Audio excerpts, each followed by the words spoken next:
News 18 ಕಳೆದ ವಾರದಿಂದಲೂ ಕೂಡ ನಿರಂತರವಾಗಿ ಈ ಸುದ್ದಿಯನ್ನ ಬಿತ್ತರಿಸ್ತಾ ಇದ್ದೀವಿ. ಪಿಯುಸಿ ಮತ್ತು ಎಸ್ಎಸ್ಎಲ್ಸಿ ಪ್ರಿಪರೇಟರಿ ಪ್ರಶ್ನೆ ಪತ್ರಿಕೆ ಸೋರಿಕೆಯ ವಿಚಾರಕ್ಕೆ ಸಂಬಂಧಪಟ್ಟಂತೆ ಪಿಯುಸಿಯ ಗಣಿತ ಮತ್ತು ಇಂಗ್ಲಿಷ್ ಪತ್ರಿಕೆ ಸೋರಿಕೆ ಆಗಿತ್ತು, ಎಸ್ಎಸ್ಎಲ್ಸಿಯ ಸೋಷಿಯಲ್ ಸೈನ್ಸ್ ಪತ್ರಿಕೆ ಸೋರಿಕೆ ಆಗಿತ್ತು.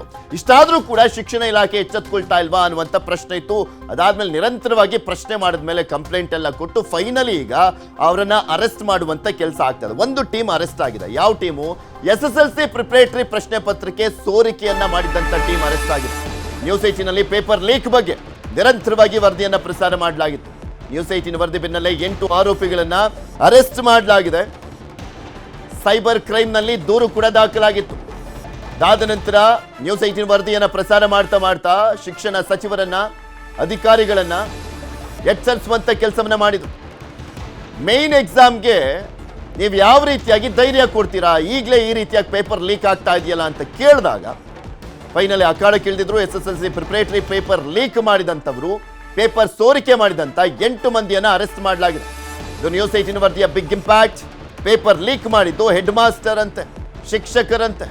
ತುಮಕೂರು, ರಾಮನಗರ, ಕಲಬುರಗಿಯ ಶಿಕ್ಷಕರು ಲಾಕ್ ಆಗಿದ್ದಾರೆ. ಇದರಲ್ಲಿ ಪೇಪರ್ ಲೀಕ್ನಲ್ಲಿ ಕೆಲ ವಿದ್ಯಾರ್ಥಿಗಳು ಕೂಡ ಭಾಗಿಯಾಗಿ ಅರೆಸ್ಟ್ ಆಗಿದ್ದಾರೆ. ಉತ್ತರ ವಿಭಾಗದ ಸೈಬರ್ ಕ್ರೈಮ್ ಪೊಲೀಸರಿಂದ ಬಂಧನ ಮಾಡಲಾಗಿದೆ. ಪ್ರಶ್ನೆ ಪತ್ರಿಕೆ ಸೋರಿಕೆ ವಿಚಾರಕ್ಕೆ ಸಂಬಂಧಪಟ್ಟಂತೆ ವಿಸ್ತೃತ ಸುದ್ದಿಯನ್ನ ಪ್ರಸಾರ ಮಾಡಿತ್ತು ನ್ಯೂಸ್ 18. ಶಿಕ್ಷಣ ಇಲಾಖೆಯನ್ನ ಬಡಿದೆಬ್ಬಿಸಿದ್ವಿ. ಶಿಕ್ಷಣ ಸಚಿವರನ್ನ ಕೂಡ ಪ್ರಶ್ನೆ ಮೇಲೆ ಪ್ರಶ್ನೆ ಕೇಳ್ತಾ ಇದ್ವಿ, ಎಲ್ಲಿ ಹೋದ್ರು ಕೂಡ. ಯಾಕೆಂದ್ರೆ ಪ್ರಿಪರೇಟರಿ ಎಕ್ಸಾಮ್ ಪ್ರಶ್ನೆ ಪತ್ರಿಕೆನೇ ಈ ರೀತಿಯಾಗಿ ಲೀಕ್ ಆದ್ರೆ, ಬೇಜವಾಬ್ದಾರಿ ನಿರ್ಲಕ್ಷ್ಯ ವಹಿಸಿದ್ರೆ ಮೇನ್ ಎಕ್ಸಾಮ್ ಕತೆ ಏನು ಅನ್ನುವಂಥದ್ದೇ ಇದ್ದಿದ್ದಂಥ ಮಕ್ಕಳಿಗೆ ಆತಂಕ.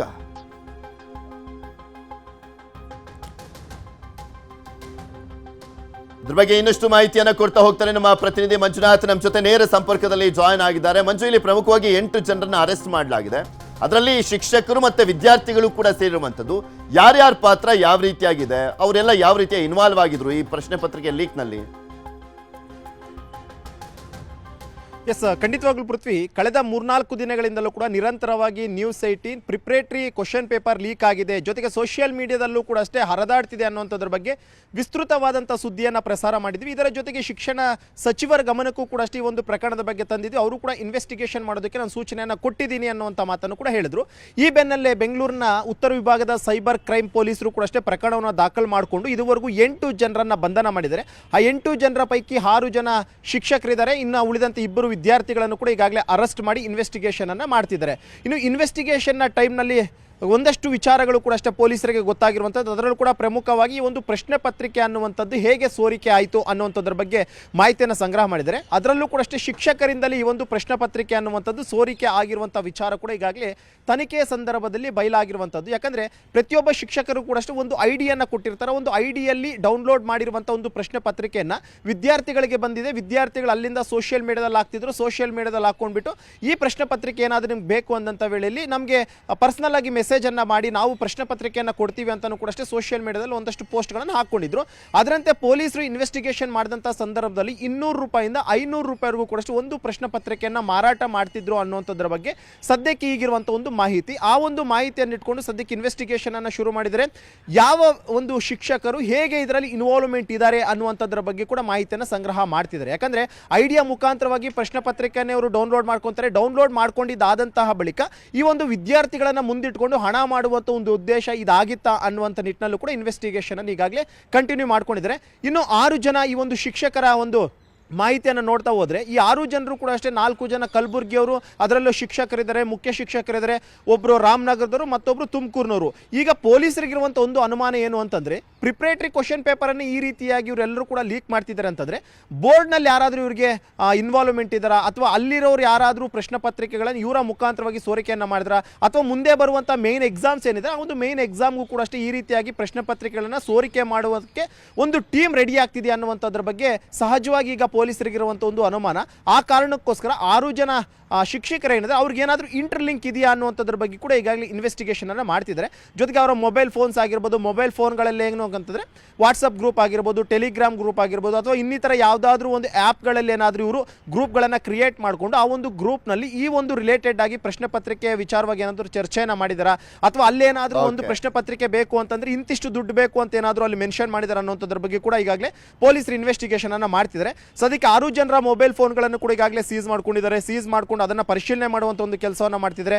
ಅದರಲ್ಲಿ ಏನಾದರೂ ಇರುವಂತಹ ಒಂದಷ್ಟು ವಿಚಾರಗಳಾಗಿರ್ಬೋದು, ಅಥವಾ ಮುಂದೆ ಬರುವಂಥ ಎಕ್ಸಾಮ್ಸ್ ರಿಲೇಟೆಡ್ ಆಗಿ ಏನಾದರೂ ಚರ್ಚೆಯನ್ನು ಮಾಡಿದಾರಾ, ಅಥವಾ ಮೇನ್ ಅಜೆಂಡಾ ಏನಿತ್ತು, ಯಾಕಂದ್ರೆ ಒಬ್ಬ ಮುಖ್ಯ ಶಿಕ್ಷಕರು ಇರುವಂತವರು, ಮುಖ್ಯೋಪಾಧ್ಯಾಯರಿದ್ದಾರೆ, ಇವರ ಅಜೆಂಡಾ ಏನಿತ್ತು, ಒಂದ್ ವೇಳೆ ಏನಾದರೂ ಇದನ್ನ ಮಾರಾಟ ಮಾಡಿಕೊಂಡು ದುಡ್ಡು ಮಾಡುವಂತದ್ದು ಉದ್ದೇಶ ಏನಾದರೂ ಇದಾಗಿತ್ತಾ, ಅಥವಾ ಬೈ ಮಿಸ್ ಆಗಿ ಅದ್ರ ಬಗ್ಗೆನೂ ಕೂಡ ಮಾಹಿತಿಯನ್ನ ಪಡ್ಕೊಳ್ಳೋಣ ಮಂಜು. ಹಾಗೆ ಸಂಪರ್ಕದಲ್ಲಿ ಇನ್ನ ಇನ್ವೆಸ್ಟಿಗೇಷನ್ ಯಾವ ರೀತಿಯಾಗಿ ಆಗ್ತಾ ಇದೆ, ಹೇಗೆ ತಗ್ಲಾಕೊಂಡ್ರು ಅನ್ನುವಂಥದ್ರ ಬಗ್ಗೆನೂ ಕೂಡ ನೋಡ್ತಾ ಹೋದಾದ್ರೆ ಟೋಟಲಿ 8 ಮಂದಿ ಬಂಧನ ಆಗಿದಾರಲ್ವಾ SSLC ಪ್ರಶ್ನೆ ಪತ್ರಿಕೆ ಸೋರಿಕೆ ಕೇಸ್ನಲ್ಲಿ.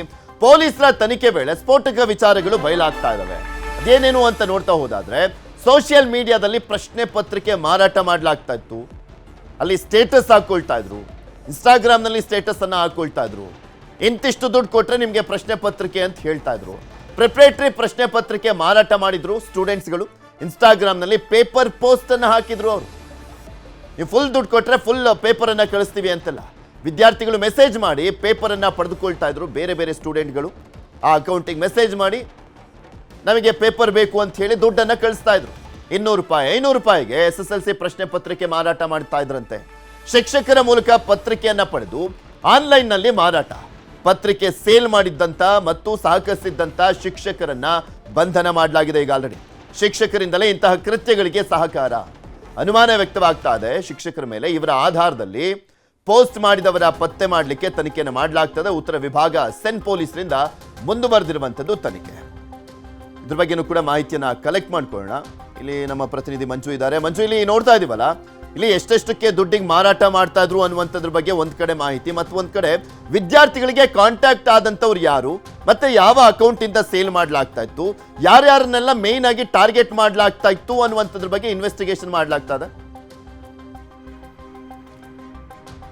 ಎಸ್, ಖಂಡಿತವಾಗ್ಲೂ ಪೃಥ್ವಿ. ಯಾಕಂದ್ರೆ ಇಬ್ಬರು ವಿದ್ಯಾರ್ಥಿಗಳನ್ನ ಪೊಲೀಸರು ತಮ್ಮ ವಶಕ್ಕೆ ಪಡೆದು ಇಂಟ್ರಾಗೇಷನ್ ಮಾಡಿದಂಥ ಸಂದರ್ಭದಲ್ಲಿ ಯಾವೆಲ್ಲ ಶಿಕ್ಷಕರು ಅವರ ಕಾಂಟ್ಯಾಕ್ಟ್ನಲ್ಲಿದ್ದರು, ಯಾವ ಶಿಕ್ಷಕರಿಂದ ಅವರು ಪ್ರಶ್ನೆ ಪತ್ರಿಕೆಯನ್ನು ಪಡ್ಕೊತಿದ್ರು ಅನ್ನೋಂಥದ್ರ ಬಗ್ಗೆ ಮಾಹಿತಿಯನ್ನು ಕಲೆಕ್ಟ್ ಮಾಡ್ಕೊಳ್ತಾರೆ. ಆ ಒಂದು ವಿದ್ಯಾರ್ಥಿಗಳು ಕೊಟ್ಟಂತಹ ಮಾಹಿತಿಯನ್ನು ಅನುಗುಣವಾಗಿಟ್ಕೊಂಡು ಮತ್ತು ಆ ಒಂದು ಪ್ರಿಪ್ರೇಟರಿ ಕ್ವಶನ್ ಪೇಪರ್ ಎಂತೂ ಅದು ಯಾವ ಐಡಿಯಾ ಮುಖಾಂತರವಾಗಿ ಡೌನ್ಲೋಡ್ ಮಾಡ್ಕೊಂಡಿದ್ದಾರೆ ಮತ್ತು ಯಾವ ಒಂದು ಶಿಕ್ಷಕರು ಡೌನ್ಲೋಡ್ ಮಾಡ್ಕೊಂಡಿದ್ದಾರೆ ಅನ್ನೋಂಥದ್ರ ಬಗ್ಗೆ ಕೂಡ ಅಷ್ಟೇ ಮಾಹಿತಿಯನ್ನು ಸಂಗ್ರಹ ಮಾಡಿಕೊಂಡು ಅದರ ಒಂದು ಆಧಾರದಲ್ಲಿ 6 ಜನ ಶಿಕ್ಷಕರನ್ನು ಈಗಾಗಲೇ ಅರೆಸ್ಟ್ ಮಾಡ್ಕೊಂಡಿದ್ದಾರೆ. 6 ಜನರನ್ನು ಕೂಡ ಇಂಟ್ರಾಗೇಷನ್ ಮಾಡ್ತಿದ್ದಾರೆ. ಇವ್ರ ಉದ್ದೇಶ ಏನಿತ್ತು, ಯಾಕೆ ಇವರು ಐಡಿಗಳಿಂದ ಡೌನ್ಲೋಡ್ ಮಾಡ್ಕೊಂಡಂತ ಪ್ರಶ್ನೆ ಪತ್ರಿಕೆಯನ್ನ ಈ ಸ್ಟೂಡೆಂಟ್ಗೆ ಕೊಟ್ಟರು ಅನ್ನೋದ್ರ ಬಗ್ಗೆ ಇಂಟ್ರಾಗೇಷನ್ ಮಾಡ್ತಿದ್ದಾರೆ. ಮತ್ತೊಂದು ಕಡೆಗೆ ಈಗ ಸ್ಟೂಡೆಂಟ್ಸ್ ಇಬ್ಬರೇನಿದ್ದಾರೆ, ಇವರು ಅಪ್ರಾಪ್ತರಿದ್ದಾರೆ. ಇವರಿಬ್ಬರನ್ನು ಕೂಡ ಇಂಟ್ರಾಗೇಷನ್ ಮಾಡಿದಂತಹ ವೇಳೆಯಲ್ಲಿ ಸೋಷಿಯಲ್ ಮೀಡಿಯಾದಲ್ಲಿ ಪ್ರಶ್ನೆ ಪತ್ರಿಕೆ ಏನಾದರೂ ಬೇಕಾಗಿತ್ತು ಅಂತಂದ್ರೆ ನಮಗೆ ಮೆಸೇಜ್ ಮಾಡಿ ಅಂತ ಹೇಳ್ಬಿಟ್ಟು ಇವರು ಪೋಸ್ಟ್ಗಳನ್ನು ಹಾಕ್ಕೊಂಡಿರುವಂಥದ್ದು ಕೂಡ ಈಗಾಗಲೇ ಗೊತ್ತಾಗಿದೆ. ಆ ಒಂದು ಪೋಸ್ಟ್ಗೆ ಅನುಗುಣವಾಗಿಬಿಟ್ಟು ಒಂದಷ್ಟು ಜನ ಇವರಿಗೆ ಪರ್ಸನಲ್ ಆಗಿ ಮೆಸೇಜನ್ನು ಮಾಡಿಕೊಂಡು ಹಣವನ್ನು ಕೊಟ್ಟು ಪ್ರಶ್ನೆ ಪತ್ರಿಕೆಯನ್ನು ಕೂಡ ಖರೀದಿ ಮಾಡಿರುವಂಥದ್ದು ಕೂಡ ಗೊತ್ತಾಗಿದೆ. ಹಾಗಾದರೆ ಇವರ ಉದ್ದೇಶ ಏನಿತ್ತು, ವಿದ್ಯಾರ್ಥಿಗಳನ್ನು ಮುಂದಿಟ್ಕೊಂಡು ಹಣ ಮಾಡುವಂಥದ್ದೇ ಶಿಕ್ಷಕರ ಉದ್ದೇಶ ಆಗಿತ್ತಾ, ಅಥವಾ ಬೇರೆ ಏನಾದರೂ ಅಜೆಂಡಾ ಇತ್ತಾ? ಜೊತೆಗೆ PU ಬೋರ್ಡ್ನಾಗಿರ್ಬೋದು ಅಥವಾ SSLC ಬೋರ್ಡ್ನಲ್ಲಿ ಏನಾದರೂ ಇವ್ರಿಗೇನಾದರೂ ಇಂಟರ್ಲಿಂಕ್ ಇರುವಂಥ ಅಧಿಕಾರಿಗಳಾಗಿರ್ಬೋದು, ಸಿಬ್ಬಂದಿ ಯಾರಾದರೂ ಇದ್ದರೆ ಮುಂದಿನ ದಿನಗಳಲ್ಲಿ ಮೇನ್ ಪರೀಕ್ಷೆ ಬಂದಂಥ ವೇಳೆಯಲ್ಲಿ ಅದರ ಒಂದು ಪ್ರಶ್ನೆ ಪತ್ರಿಕೆಯನ್ನು ಕೂಡ ಅಷ್ಟೇ ಸೋರಿಕೆ ಮಾಡುವಂಥದ್ದು ಇವರ ಉದ್ದೇಶ ಆಗಿತ್ತಾ ಅನ್ನುವಂಥದ್ರ ಬಗ್ಗೆ ಉತ್ತರ ವಿಭಾಗದ ಸೆನ್ ಪೊಲೀಸರಿಗಾಗಲೇ ಇನ್ವೆಸ್ಟಿಗೇಷನ್ ಅನ್ನು ಕಂಟಿನ್ಯೂ ಮಾಡಿರುವಂತಹದ್ದು. ಪೃಥ್ವಿ, ಓಕೆ, ಧನ್ಯವಾದ ಮಂಜು ನಿಮ್ಮೆಲ್ಲ ಮಾಹಿತಿಗಾಗಿ.